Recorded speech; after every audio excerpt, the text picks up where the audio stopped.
Yo, what's going on, guys? Welcome back. Today we are doing Raw, a hard box on Tryhackme. Now, I know a lot of times you don't see me do a lot of hard boxes on here. The main reason, I don't want to alienate the audience. I don't want you guys to feel like if you can't do this, you're not up to a certain level or anything like that. You're not. It doesn't matter if you can or can't. The point is to try and learn something from every box you do. So if you're not up to this level, don't stress about it. The reason I chose this one, for one, it's the weekly CTF we're doing in the Discord, so I thought this is a good opportunity. The other is because this box is more like a bunch of small boxes. None of the skills needed in it are that crazy or something that you wouldn't be able to figure out. It would just take a long time, so I really like that. So let's go ahead and get into it. Before I do, hit that like button, hit that sub button. We're almost to 7K, guys. We're so close. I really appreciate everything from all of you, all the support I get. Now let's go ahead and dive into it. So first things first, all we get here is a little story. We've gained access into an internal network. Next step would be to take the crown jewels and get full access to the internal network. So we've spotted a new machine that may lead to our end goal. So it's probably a domain controller. They're saying it's a crown jewel, which is what we want. So let's go ahead and hop into it. So first thing, we're going to do a real quick in-map scan on it. You can see here, I'm not doing any special syntax or anything for the in-map scan. The main reason, this is a CTF. We don't have to be sneaky. We don't have to. We know it's going to let us scan it, etc., etc. One thing I'm going to tell you guys, do not use the attack box. The attack box will work all the way up till a certain point in this one, and then you'll be stuck because you'll have to go back on a regular machine and do it. I wish it told you not to use the attack box, but it doesn't. You need to use your regular box on this one. So you can see we get a lot of ports that are open here, but we can tell pretty quick that it's a DC. There's Kerberos running, there's LDAP running, DNS is on here. So pretty quick we can tell it's probably a domain controller. So that gives us at least somewhere to go. So first thing, it looks like they have a web server running on here too. So let's just go to the web server. And I gotta remember what the let me remember what the IP 10.10.253.101. So 10.10.253.101, I think I said. So I said, yep, WinCorp. Okay. So here's WinCorp portal. So one thing I've seen a lot of people do, and I'll show you here. So when you click this reset password, you're going to see it takes us to here, and then nothing happens, right? Boop, boop, boop, boop, boop. So the first thing you would want to check is this reset password. Now, usually it'll error out or time out, but it's not timing out right now, but we'll wait for it. There we go. So it timed out. So one thing I see a lot of, because after I do these boxes, I also go look up how other people do them to see if there's maybe a faster way or a better way than what I did. I see a lot of the people were like just adding this file or this domain to their DNS entry so they could just go to the domain. I don't see the point in that. If you want to do that, feel free. It's just completely wasted time to me. So all I do is I just say, okay, we need to reset the password. We need to go to the reset page, right? So we just go up here and we could just add this reset.asp and that'll take us to the reset page. Okay, so we're at the reset page.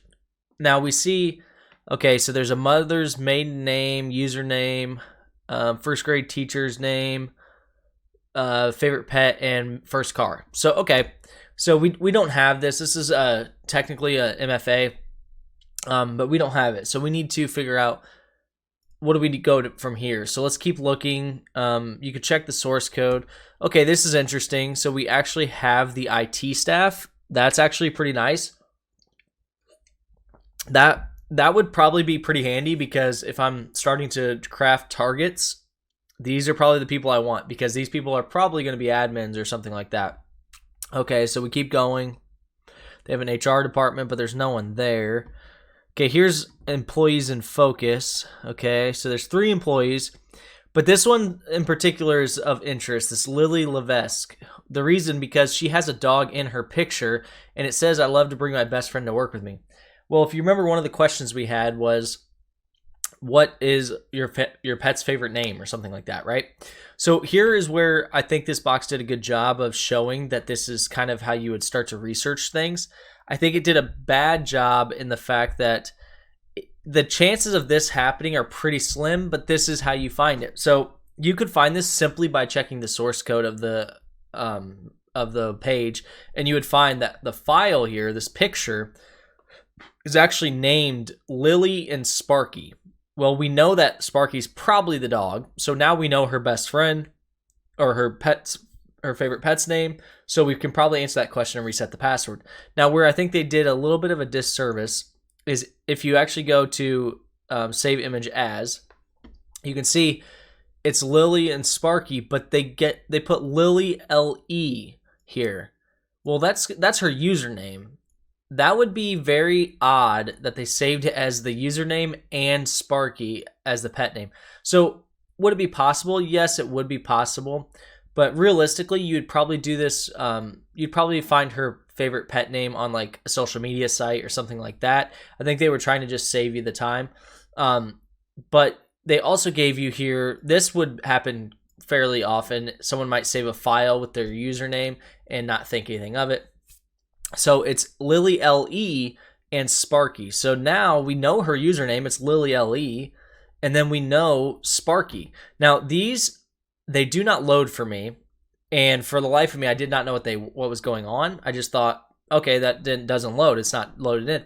Apparently, these actually show, I figured this out later, they actually show the availability of the IT support staff. So if yours loads, you'll see that Boos here, Boosie or Boos or however you say his name, he is online. The rest of them are not. So that'll come into play later. But so now all we got to do is go back to reset the username, and we say Lily LE, and her favorite pet's name is Sparky. Now this one, I get these type of questions a lot in the Discord and the live streams, and a lot of people say, well, like, how would I ever have found that?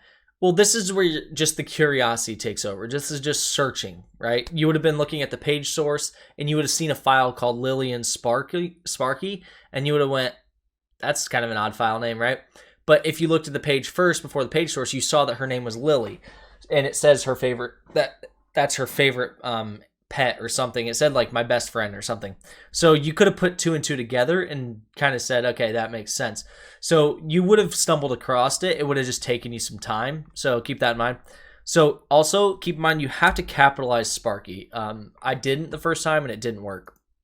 You hit reset and you can see, okay, the password actually changes to change me 1234. So this was interesting because they don't like let you change the password. It just changes it automatically. So that's fine, whatever.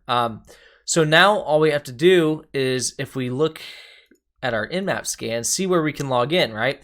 Do they have an SSH server or anything like that? Well, let's see. It doesn't look like they do, but it does look like they have SMB. So we can actually use SMB and try to connect to some of the shares, right? So that's fine. Let's go ahead and try and log in as some of the shares. So first things, depending on what you're trying to do, I like to use SMB map. The reason I use SMB map is because it's going to make it a lot easier. You could just sit there and connect and try and enumerate, but it would take you a little bit. So I'm going to say SMB map and then tac R for recursive, because I want it to list everything. I don't want it to just list the directories. I want everything. And then we're going to say the host, and the host is 10.253.101.101, and then the username is Lily LE, so keep that in mind, it's Lily LE, and then the password is simple, it's change me #1234.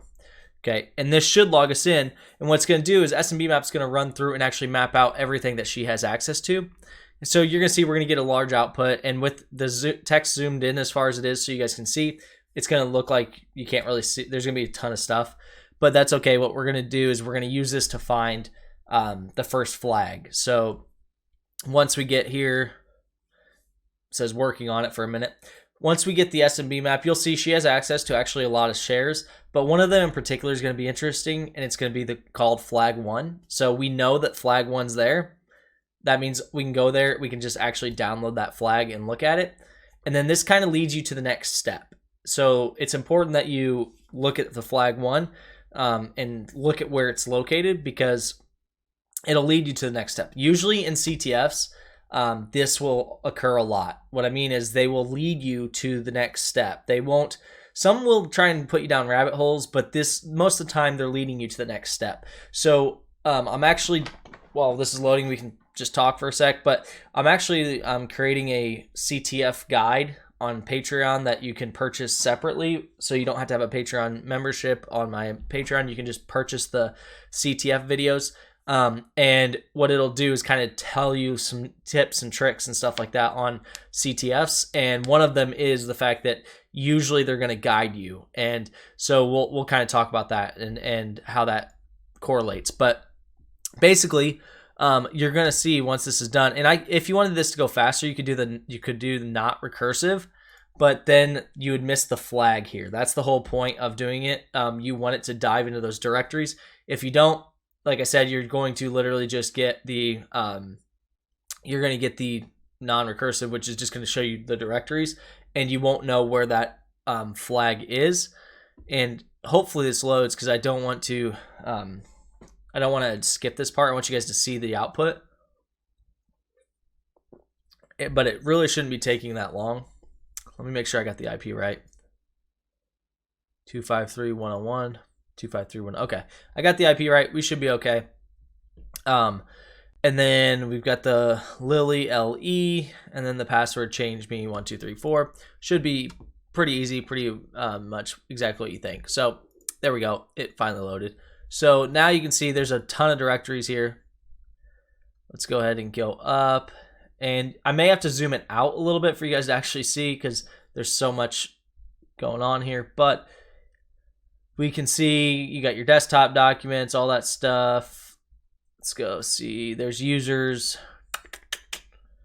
I know it was up towards the top. There it is, flag.txt. So it's in the shared. Let me make sure you guys can see that. Pull up OBS here. So you can see flag1.txt under the shared folder. So it's important that you know where it's at, because we're going to log in and take that file basically, right? So let's go ahead and do that. But this will log, you can see she has access to a lot of stuff here on the SMB shares. Now, I can tell you what I did on when I was actually doing this box. This is a walkthrough, so I'm not going to waste the time. But I actually tried to use EvilWinRM and log in with her. She does not have remote management access, so it wouldn't let me log in as her. So then I went to the SMB. So when I'm doing these walkthroughs, I'm kind of walking you straight to the path, but usually it takes me more time than that, because I am checking other avenues and things like that. So all we got to do now is just use regular SMB client and say 10.10.253.101, and then users Lily LE, and then what did I mistype? Oh, I didn't even go to the shared for one, so there is nothing there. And I'm still mistyping something.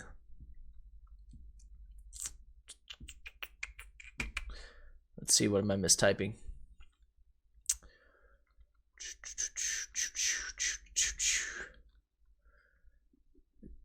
Is it, oh, invalid option.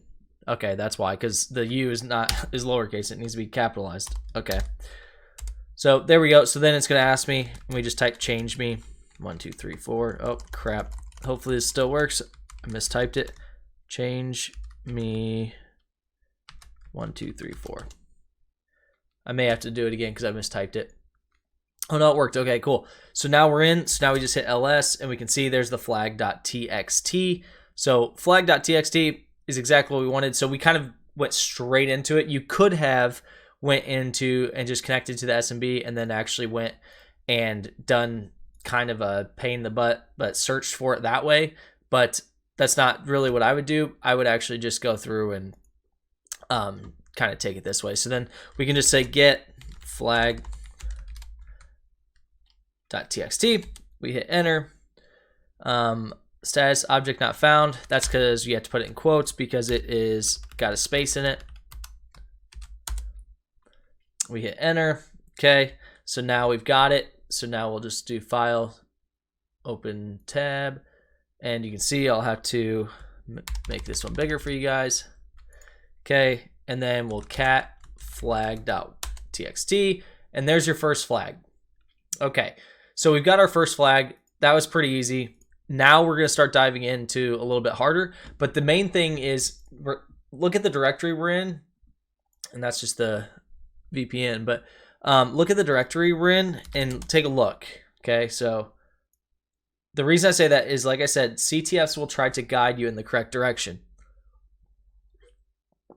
So flag 1 was in the shared directory. Well, there's something else in the shared directory. It's this Spark, okay? This Spark whatever. Let's say you have no idea what it is. Well, let's go and take a look and a quick Google search. And this is the next step of it, but a quick Google search will actually tell you that Spark is a chat service. So now what we could do, oh, I need to go to that on the VM, but what we could do is we could actually download this straight from here, this deb, and run on our machine sudo package tac-i and then Spark, and run this on your machine once you have it downloaded, once you get these files from here, and you could install it that way. Now, I will tell you, this is an older box.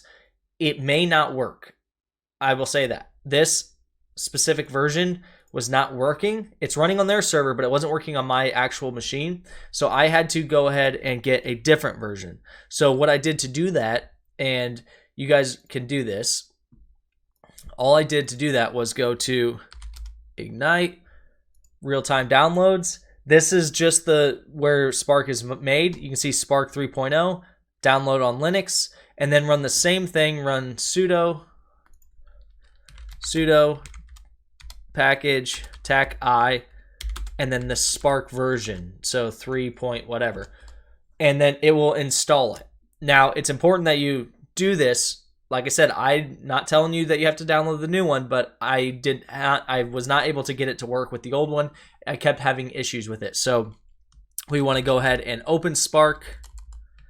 It's a chat service. You'll see, and it's got a capital S. So you can see it's already in here from the previous time, 10.10.253.101. And there's one thing you'll have to do once you load this up. You'll have to go in here in advanced, and you know this once you try to log in anyway. You go to security, and you have to disable certificate hostname verification. Now, like I said, if you try to log in, it'll just pop up and say, hey, your hostname or the server doesn't have a valid cert, so you can't use it. And then you'd go in there and notice that you have to do that anyway. So let's go ahead and log in. So we know Lily's password. We say change me hashtag 1234, and we just log in. Now, again, this is where that piece comes in, and while that's logging in, I'll show you. The piece comes in on the main page here of this IT support staff who's available. So Boos is always available. He's always online. And if you notice, this is made by OpenFire, which is made by Ignite, the same company that makes Spark. So that tells us he's probably on the chat service online right now. So that's kind of the key point. Like, okay, that's who I'm going to target. Well, in reality, I didn't know that because these aren't popping up for me. So I just sent the message to everyone. And when I got to Boos, luckily he's not way down the list. When I got to Boos, it worked. So simple as that for me. But I will say initially, I don't know what that error said. It popped up. So you can see we're Lily Levesque is who we are. So we're logged in. We're good to go on Lily Levesque. So now, okay, you're saying, what do we do? We're in Spark. Okay, whatever. Now, normally in a CTF, I would know pretty quickly if I'm on the right path. The reason for that is if they put Spark in a directory and wanted us to download it, or didn't want us to download it, I'm sorry, and use it, we wouldn't be able to log into it because that means the Spark server has to be running on this server, right? They wouldn't have had that running. So they have it running, which means we're on the right path. So now all we have to do is look up Okay, what are some issues with Spark? What's some vulnerabilities with it? Well, you do a quick Google search, and this is one of the main vulnerabilities with Spark. And it literally tells you exactly how to use it, how to exploit it. It tells you if you send this exact payload to somebody, right, to an external user with the URL, your URL, whatever's listening, you can catch the hash with responder. Okay, well, that seems like a pretty huge vulnerability. If you guys have never used responder before, responder captures hashes on a network. So if I send them this, what happens is Spark reaches out to this external IP to get this image. And when it does, it authenticates to that external IP, meaning it's going to send their credentials. Why is that important? Because if we say we're the external IP, if we give them our IP address, right, then they will actually reach out to us and give us their credentials. So that's what we're going to do. So we're going to go ahead and copy that. Now, first, we got to do a little bit of setup here. So first thing we got to do is go here. We're going to have to open another one. Actually, we'll just use the same one. We'll just exit. Okay. So you can see here, all we have to do now first is figure out, I have config, we need this ton0. So we want to make sure we know this IP for one. So we'll open up this, we'll paste what we need, change this external IP to ours, which is 10.10. Maybe, I don't know why it's, there we go. Okay, 10.10.37.157. Okay, so now this is our entire payload right here. And if you don't know how this works, it's pretty cool. You're just telling, they're just automatically going to reach out to try to get this image. You can name this whatever you want. As long as it's an image and a source, it's going to reach out and try and go to it and pull it from it for us. So now that we've got it actually going, well, we don't have it going, but now that we have the payload ready, we have to say, okay, sudo responder, and then tac I for interface, and our interface is ton0, because you can see right there, we have to do the one that's on the IP or on the VPN. So we just hit enter, and I capitalize sudo like I always do because I'm used to capitalizing sentences. Now we type our password, and I think I mistyped it. Nope, I didn't. So now it's listening. Okay, it's listening. We're good. So it's all set up. It's listening. Now what do we do? Well, now we got to send a message to, we don't have to add him as a contact, but we can just search for Boos. And there's actually a handful of Booses at this company. You'll see Boos or Boose, or I don't really know his name, but okay, so there's Boose, Kude, Boos, and we're looking for, his name was Boos Candon. Now, like I said, I actually sent this to all of them until I got to Boos, and it worked because I knew this is what they wanted based on the attack and looking it up, but I did not know what they actually wanted for who they wanted me to send it to. And then once I looked up, okay, it looks like there's supposed to be, looks like it's supposed to be up, but okay, there we go. But I didn't know who they wanted because I'm not seeing the availability. But once I looked up after I was done, some of the people, how they did it, I realized like, okay, that's just a misfunction. It's not working. So we send Boos here, and you can see I've sent it before. We say, hey, Boos, check this image out, dog. We send it to him. Lily sends it to him. And we sit here and we wait. Now, will it work? Maybe. Maybe I messed it up. We'll find out. So, whoops. There we go. Boos. Okay, 10.10.37.157 is what we sent him. Okay, this is listening.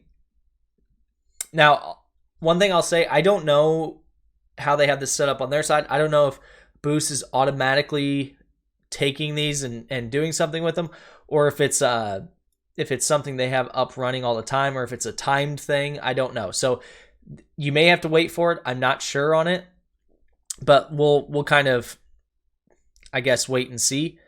But we'll go ahead and send it again just in case. So what we're going to do now is we're just going to send it again, but this time we're going to add the HTTP in there because you notice I sent that before.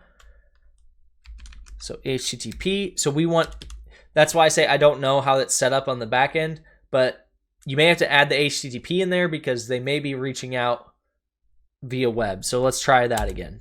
So now we send HTTP and see if that actually gets their attention. And it might not. But like I said, I don't know if this is a timed thing, if every 30 seconds or whatever Boost is doing whatever it is he's doing. But let's go ahead and see what happens. 10, 10, 37, 157. Let's see if, make sure that that's what mine is. Of course, I have to open a new tab.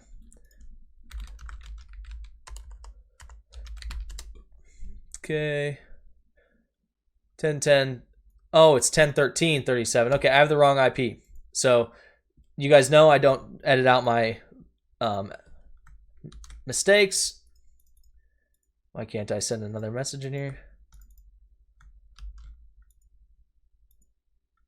Okay, I'm going to close that. I don't know why I can't send Boost a message. Hopefully I didn't crash Boost here.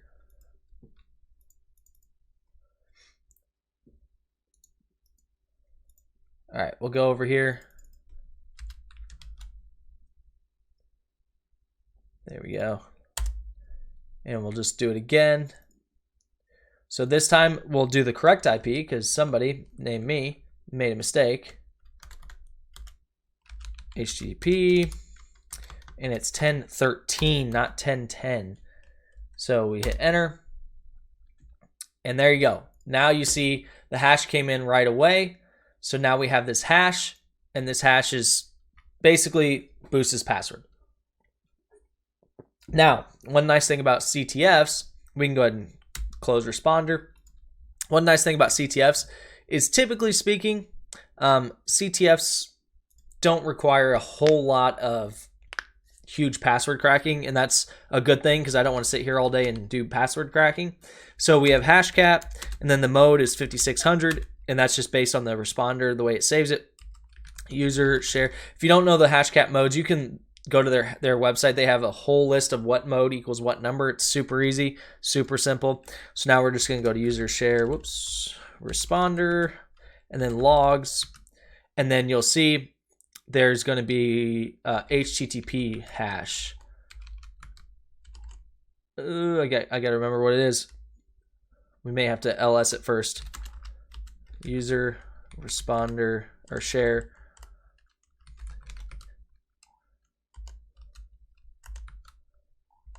Oh, I didn't realize I had a user, share, responder, logs. And you can see, okay, it's capital HTTP. So it looks like we have them both in there. They're going to both be the same one, but that's okay. So now we say hashcat, mode 5600, user share, responder, logs, and we'll say HTTP. Doesn't really matter which one. 10.101. Okay, I did the other one, 10.196. We'll change that so that you see that it's the same thing. 253.101. So this is our hash that we just captured. All we gotta do now is tell it what word list we want, and we'll just use the rocku.txt file. Share word lists rocku.txt. We hit enter, and you'll see it'll run. And luckily, it won't take very long because I don't want to sit here, like I said, and make you guys watch, or sit here myself and watch paint dry. That's pretty much what you're doing. All right, and you can see it's already done. So now you can see it says cracked here. So we already cracked it, and there it is. UZUNLM plus 3131. So we have Booz's password now. Right, so okay, perfect. We have Booz's password. What do we do now? Well, now we're going to use a tool called EvilWinRM. It's a great tool. You can find it on GitHub. If you do find it on GitHub, go ahead and just follow the instructions to install it. If you want to install it, it's just sudo gem install evil winrm. Super easy. I already have it installed. It'll just say it's already installed. But what this is going to do, what evil winrm is going to do, is simply give us remote management to the, it's going to give us a shell on the box, basically, right? So we're going to say evil winrm booz password, and then this is the weird password, uzinlm plus 3131, and then the I is who we're actually connecting to, which is the 10 50 or 253.101, and we should get right in. You can see establishing connection. All right, we're in. So what's this do? It gives us actually command line on the machine. Okay, cool. So what does that mean to us, right? Well, we know that there's 3 flags, so we probably can find the second flag, and most people, and if it, you can see it takes a little bit. Most of the time in these CTFs, you'll see there is flagged 2, but usually a lot of times you'll see that the flags are on the desktop. That's what I was going to say. So get content, since this is a PowerShell, we'll say flag2.txt, and this one actually does have spaces as well. We say get content. There you go. There's flag number 2.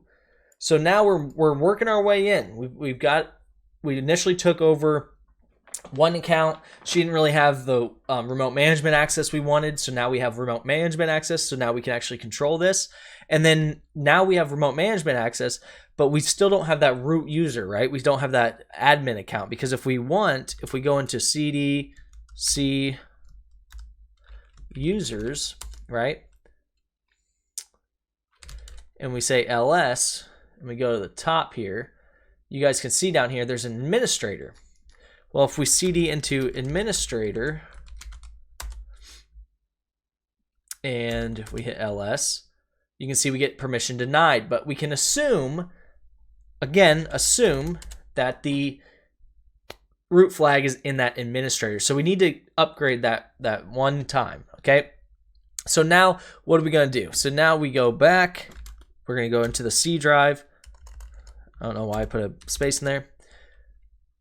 And we're going to take a look. What do we got in here? Okay, so we've got your typical perf logs, program files, users, blah, blah, but scripts is not typical. Scripts is not something that's normally just defaulted in there. So let's go ahead and cd into scripts and take a look. Okay, so there's a check servers.ps1 and then there's a log. So let's go ahead and get content and take a look at this check servers, because I'm just curious, what does it do? Okay, so we've got, looks like a normal script. Let's keep looking. Let's see if we find anything, and I think it's up here. Okay, so here we go. So at the beginning, it's getting content, and it's looking for this host.txt file. Oh, so it's looking for this host.txt, and then based on what's in this host.txt, it's invoking expression. Why is that a big deal? Because invoking expression means run the command. So if we put a command in this host.txt file and interrupt what it's doing, it's going to read our command. So that's pretty bad. If we have permission to write to that host.txt file. So keep that in mind. Do we have permission to write to it? That's the question. Okay. So the other thing is, okay, so it says here that it's then adding or setting it to the log, which is fine. We don't really care about that. So, okay, so this is probably, and again, it's kind of leading us that way, right? It's the only directory that wasn't normal. It stood out. It was a little weird. All right, and we can look. It silently continues. Cool, perfect. And it's a scheduled task. So that's pretty much a telltale sign, right? If it's a scheduled task, and it's probably something we need to get into. So, so now usually on any CTF, if you see a scheduled task, pretty good sign that that's going to be your bread and butter. So now we need to get this host one, and it was in the user's Brittany, right? So let's go back, go to the home, and say cd users, and I can't remember her name, Brittany something, Brittany CR. So let's see if we can get into hers. Do we have permissions to get into hers? Let's see. Okay, so permission denied. So that would be our first thing, is do we have permissions to get in there, right? But one thing we do know is that Boost was part of the IT staff. If you remember, that's how we got it. So what if, can we just change Brittany's password and then get access that way? Because a lot of IT staff, like help desk, they can change passwords. They just can't change people above them's password. So I wonder if we can. Let's try. So net user Brittany CR is her name, right? And then the password, we just want to, let's make it up. Password 1234, right? And then in the domain, we want to change your password. Ooh, it completed successfully. That's interesting. That is very interesting. So keep in mind, she won't have permission to, whoops. There we go. She will not have, I like to keep the WinRM open just in case, but Brittany will not have, unless she's a part of an admin staff, she will not have Windows remote management access. So we can go ahead and assume she won't have it. So we're going to go ahead and say SMB client and connect again. And we're going to say 253.101. And if you remember where it is, it's in the users, and then it's hers. So, and then the user's Brittany CR. We hit enter. Her password is password 1234. And we're in. So now we're in the, and of course I'm so zoomed in, it's really hard for you guys to see, but I'm in the directory, and then Brittany CR is right there, Brittany CR. So now all we have to do now is go in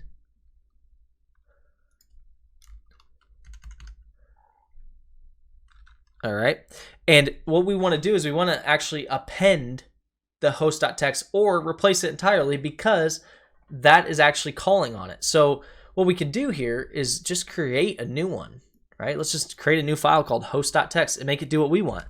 So you can do all kinds of stuff here. You could, freedom of choice here, whatever you want it to do, because it's going to run it. I'm going to say net local group administrators, right?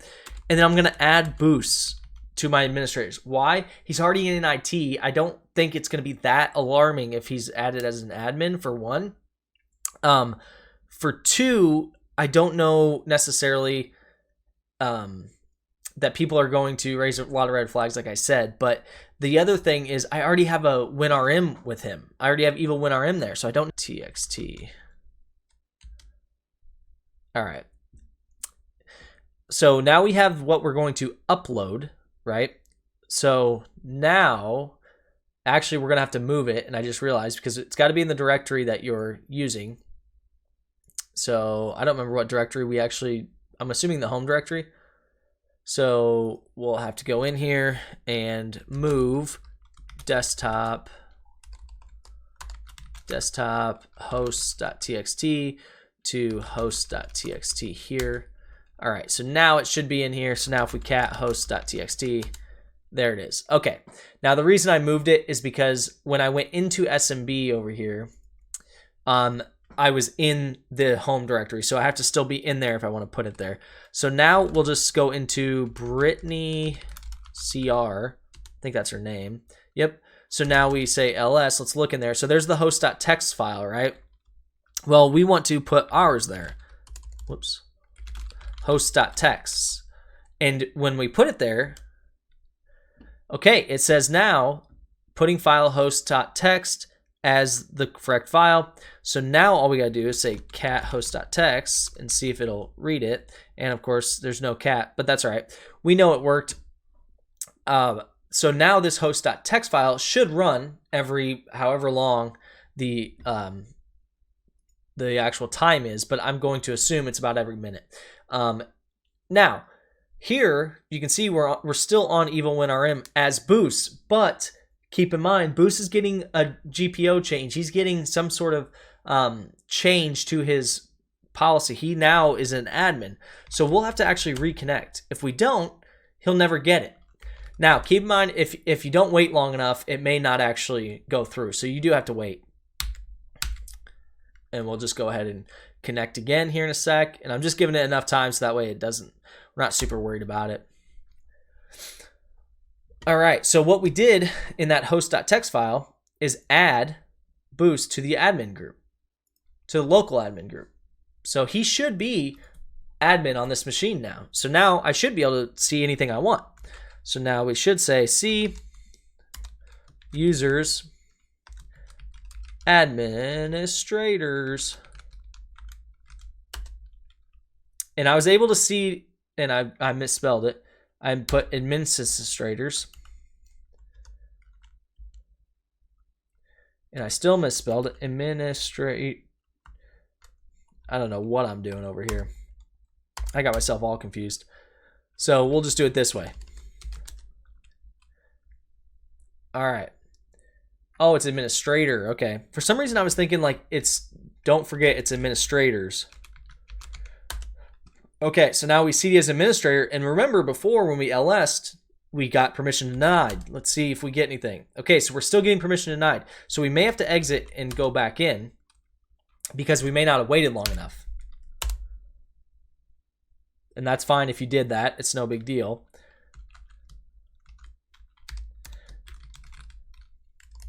All it is this is a scheduled task, so it runs every so often. So if you catch it at a weird time, like right after it runs, you're going to wait a while until it runs again. So, and of course, I didn't get that correct because I did not put users. All right. Okay, we're still getting permission denied. Let's go take a look and check.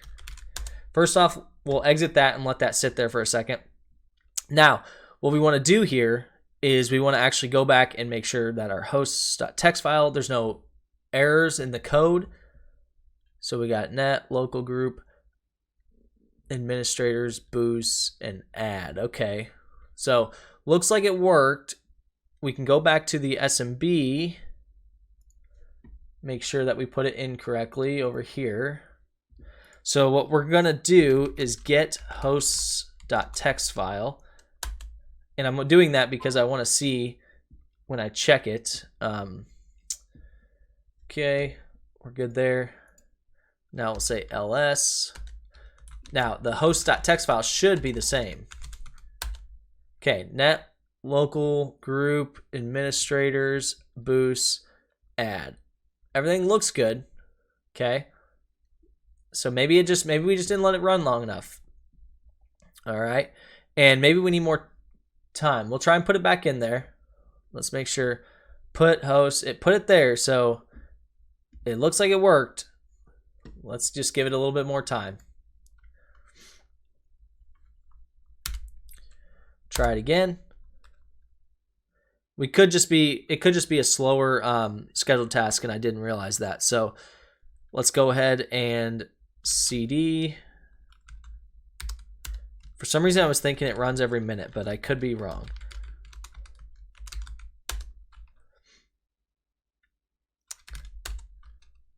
Okay, I'm still getting permission denied, which isn't good. That means it did not work, right? Because we should be admin. So let's go desktop. Okay, we're still getting permission denied. So something's not right, right? Let's go ahead and go back and redo the steps.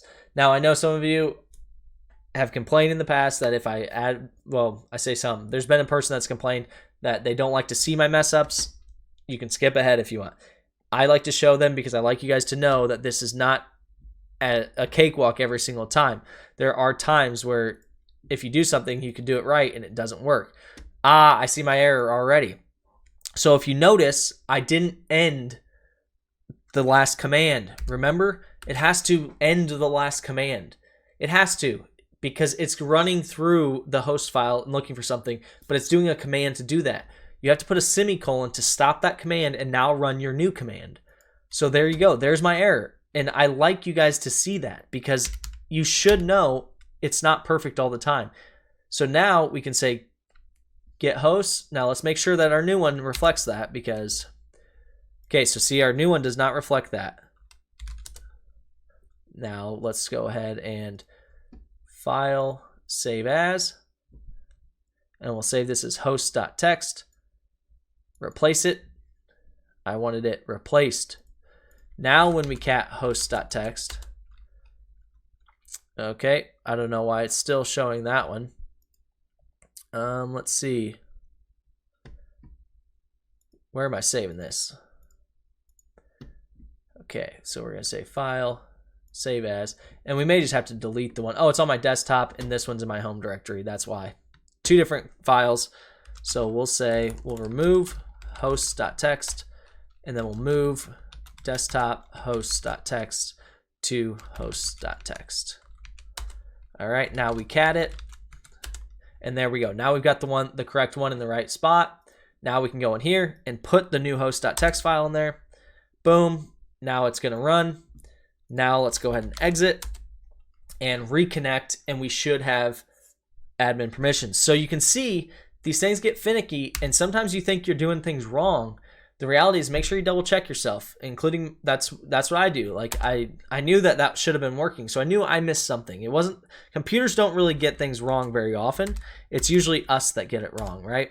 So we're going to say users, and hopefully it ran already. And boom, look at that. Now we can ls in here. And so we can ls, we can go to desktop because we now have admin permissions. There's the flag, cat flag. Well, there's no cat.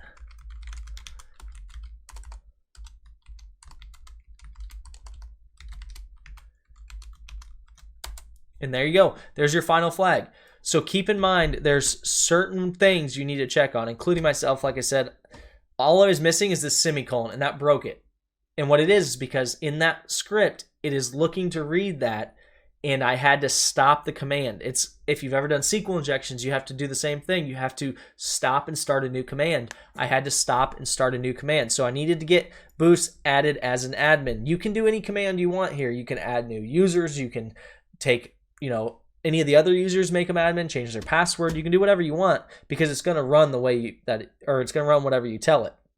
Hopefully this is a good walkthrough for you guys. I know this is a long one. It takes some time to do this one, but this is a fun one. I don't really know why they made it a domain controller because there wasn't a whole lot of domain controller necessity here. You could have done a lot of this box just doing a regular box. The domain controller wasn't really a big part of it, where the way they described it made me think like, okay, we're going to be doing a lot of AD stuff. We're going to be diving into domain controller. We're going to be, but you've really only touched it a few times where it needed to be a domain controller. But regardless, hopefully you guys like the box. Hopefully this walkthrough helps you guys. And again, if you're bored by my mess ups, just skip through them. It's fine. I want people to see that it's not all sunshines and rainbows at times. And there's times where you struggle through it, even if you've done it before. So hope you guys have a great day, and thank you so much.